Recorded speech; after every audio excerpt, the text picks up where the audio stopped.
All right, let's get into love-hate. We start with finally. the running backs. I know. God, I really took so long to get there.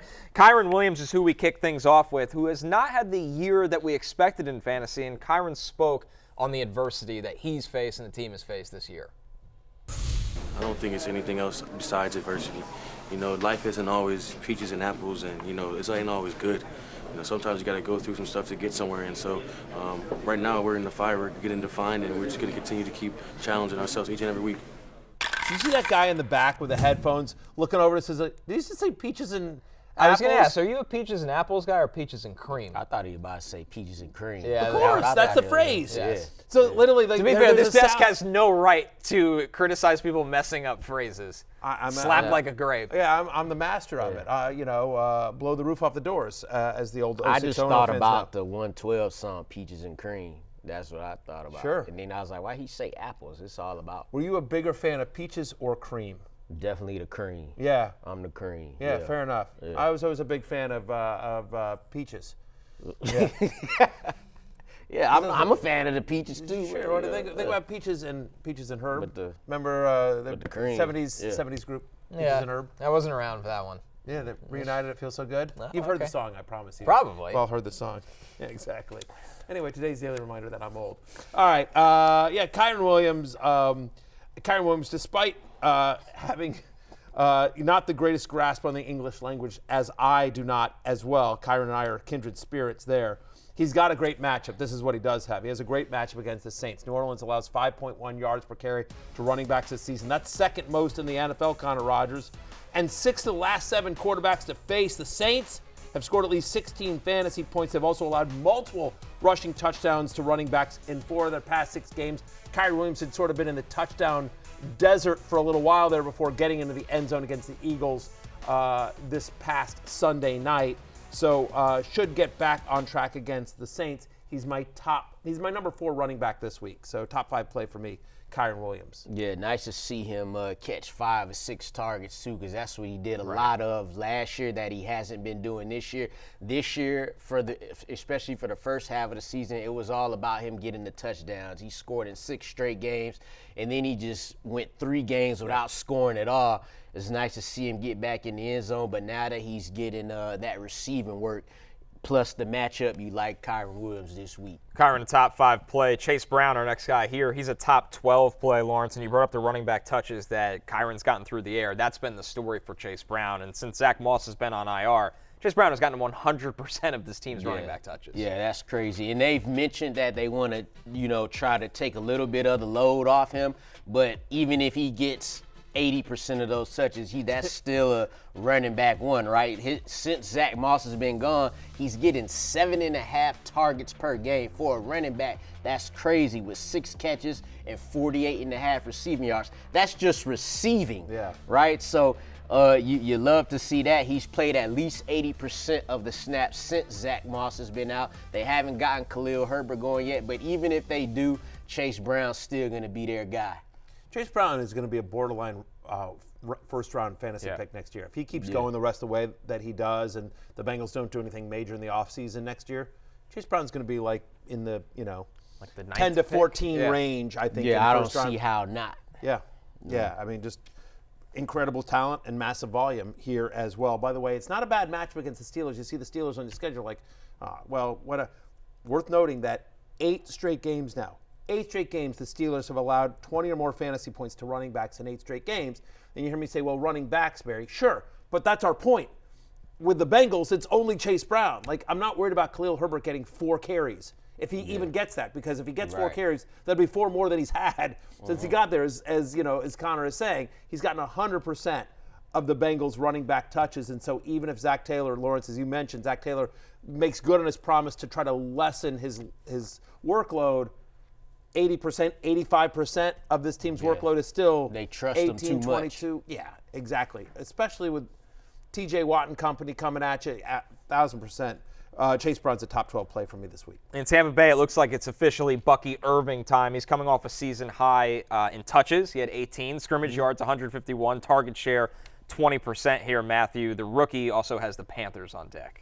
You love that. No team in the NFL has allowed more fantasy points per game to opposing running backs than your Carolina Panthers, Connor. I know you love them. Love me some Panthers. Yeah, keep pounding. But, hey, since week 6, but very, very quietly, Bucky Irving is the 10th best running back in fantasy football. He's had at least 15 fantasy points in 5 or 6 games during this stretch.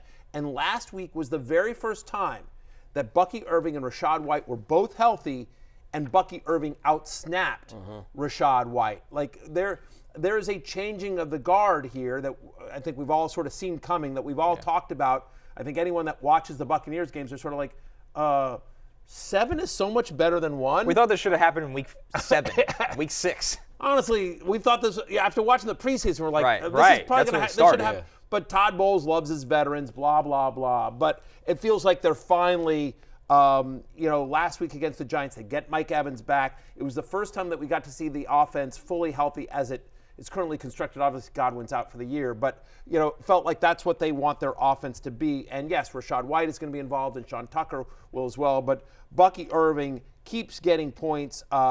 And as good as his game against the Giants was, it could have been even better. He got down at the 1-yard line, very early in the game, and then they brought in Sean Tucker to vulture the touchdown here. So I'm at running back 17 here, and I think Bucky Irving is an every week starter from here on out. Yeah, Kareem Hunt last week was running back 16 against the Panthers, and he didn't even score a touchdown. So he got that production without even scoring. You love what Bucky Irving could do here. You mentioned quickly Rachaad White. He did get 12 carries, the same 12 carries that Bucky Irving got, but Bucky Irving did a lot more with his, and you talked about just seeing it on the field. A 32-yard reception last week and a 56-yard run. Those 2 plays right there just show you what Bucky Irving brings to you in the run game and out of the backfield as a receiver. So, like you said, the rest of the way, he good to go. Some others receiving votes: David Montgomery, Tony Pollard, an absolute favorite of yours right now, Matthew. Yeah. And Rico Dowdle, who has taken over the Dallas backfield. 22 touches for Rico Dowdle last week. Worth noting, the Giants have allowed at least 17 fantasy points to a running back in each of their past 3 games on a short week at home for the Cowboys. Expect Rico Dowdle to get another heavy workload. Tony Pollard, who Lawrence doubted. Lawrence never liked him. But he showed everyone, including Lawrence Jackson, what he can do when he gets a nice workload here. Double-digit target share for Tony Pollard in every game this season, even when Tajay Spears has been active, and we don't know the status of Spears yet for Sunday's game. He was out last Sunday. But even when Spears has been active, he's gotten at least a double-digit target share in every game. He's involved in this passing game, which has started to show some signs of life under Will Levis since he's come back from injury. Over the last 4 weeks, teams that faced the Commanders are averaging the 3rd most running back rushes per game. You can run, sadly, against my Commanders. And Dave Montgomery, he's expected to play. He left the game on Sunday banged up. It's obviously the Thursday night game. It's the Thursday game. It's the first one on the Thanksgiving slate against the Bears. Montgomery has said he's going to play. Again, it's not up to the player. It's up to the team. He's one of the toughest players in the NFL, though. Yeah. The expectation here is that Dave Montgomery will play, but it's just something to just note, Yes. That he's not 100% healthy. But if he goes, certainly like him a lot against a Bears defense that over the last 4 weeks is allowing the 2nd most rushing yards per game to opposing running backs. By the way, Lawrence, also, they've given up 6 rushing touchdowns in that stretch. That's tied for the 3rd most. When they get in close, it's either Gibbs or Monty. Yeah. I'm not going to say their nicknames. Say what? I'm not going to say their nicknames. It's either Dave Montgomery or I'm with you Jahmyr on Gibbs. that. More likely it'll be Monty. Yes. But Monty is a nickname, though. I know it is, but it's not. But not the nickname, not not the Sonic and official. Knuckles. It's Not not Great the nickname. official nickname, which is now in the commercial that they just did.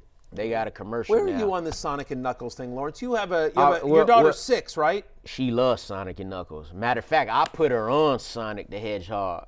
We play the video game. We do all that, right? But that's different than this. So I'm like this. I'm not like you with it, right? But I'm also not like. I like Sonic and Knuckles, the Sonic and Knuckles. Right, I just yeah, don't me like it as too. I don't like it as a nickname for Right, running I'm not backs.